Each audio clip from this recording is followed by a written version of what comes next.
नमस्कार, स्वागत है आपका टीवी 24 नेटवर्क में और मैं हूं अजय सिन्हा।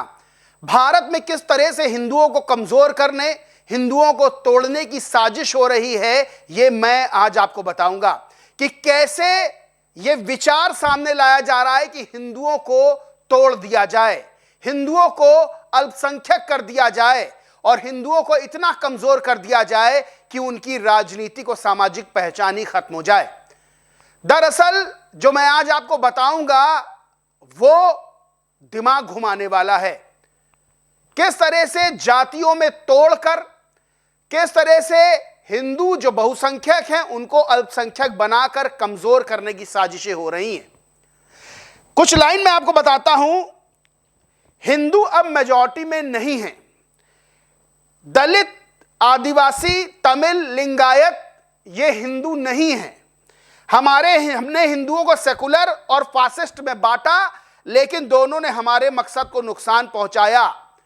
जाट भी हिंदू नहीं है। यह बात किसी और ने नहीं कही, बल्कि टोपी लगाए, दाढ़ी बढ़ाए, all India Muslim personal law board से जुड़े मौलाना सज्जाद नोमानी ने कही है।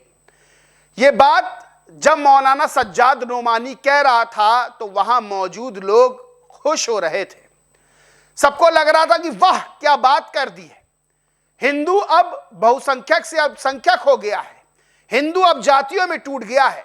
लेकिन इसके पीछे मौलाना सज्जाद नोमानी का जो विचार है, जो सोच है, वो कितनी घातक है, कितनी खतरनाक है, वो अपने आप में मौलाना का यह बयान बताता है।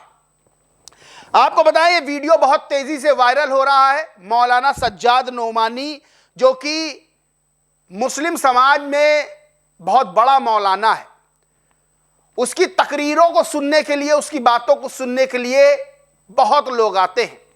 और ये कोई पहला बयान नहीं, इससे पहले भी तमाम तरह के बयान मौलाना सज्जाद नोमानी दे चुका है। मौलाना सज्जाद नोमानी ने कहा कि सिख, ईसाई और बौद्ध ये तो हिंदू हैं ही नहीं, इनके अलावा अनुसूचित जाति और जनजातीय लोग भी हिंदी नहीं हैं, यानी हिंदू नहीं हैं। ना ही तमिलनाडु के लोग हिंदू हैं, ना लिंगायत समुदाय के लोग हिंदू हैं। वहीं उसने कहा कि हमने हिंदुओं को सेकुलर यानी धर्मनिरपेक्ष और फासिस्ट यानी फांसीवादी श्रेणियों में बांट दिया। हम राजनीतिक समर्थन के लिए सेकुलर हिंदुओं पर निर्भर रहे, लेकिन इन समूहों ने आखिरकार देश की कमान उन लोगों के हाथों में सौंप दी जो फासिस्ट हिंदू हैं। दोनों ने मिलकर हमारे मकसद को नुकसान पहुंचाया है। यह सज्जाद नोमानी ने जो बातें कही है, जो भाषण दिया है, वो 2 फरवरी 2026 को नई दिल्ली के इंडिया इस्लामिक कल्चरल सेंटर में आयोजित मिल्लत टाइम्स कॉन्क्लेव 2026 के समापन सत्र पर दिया है।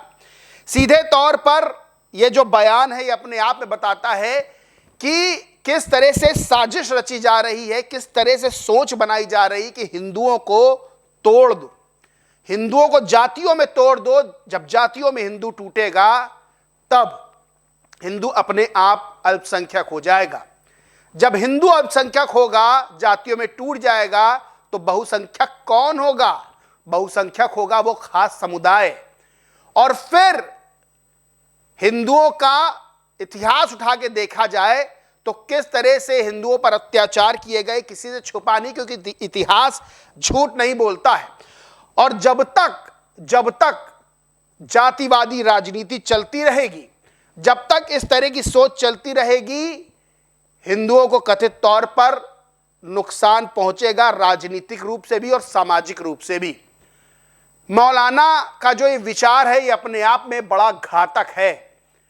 और जिस तरह से मौलाना ने ये बात कही कि अब जो लोग हैं, चाहे वो लिंगायत हो, चाहे वो तमिलनाडु के हों, चाहे वो आदिवासी हों, चाहे दलित समाज जो अपने आप को हिंदू नहीं मान रहे हैं, वो ये बताता है कि किस तरह से हिंदू धर्म को खंड खंड करने की, तोड़ने की साजिश और सोच पर काम किया जा रहा है।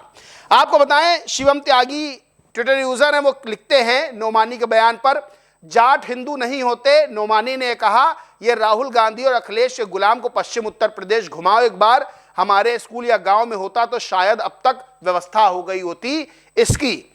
वही शहजाद पूनावाला बीजेपी प्रवक्ता लिखते हैं ये वही वोट जिहाद वाले मौलाना हैं जिन्होंने महाराष्ट्र चुनाव में एमवीए के लिए वोट जिहाद की अपील की थी और एनसीपी के शरद पवार गुट के उम्मीदवार से भी मिले थे।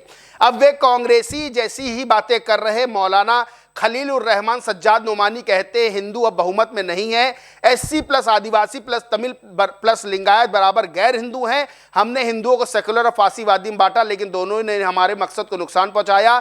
जाट अब कह रहे वो हिंदू नहीं है, तमिल आदिवासी सिख हिंदू नहीं है। ये हिंदुओं को बांटने और वो जिहाद की अपील करने वाली कांग्रेस की ही स्क्रिप्ट है।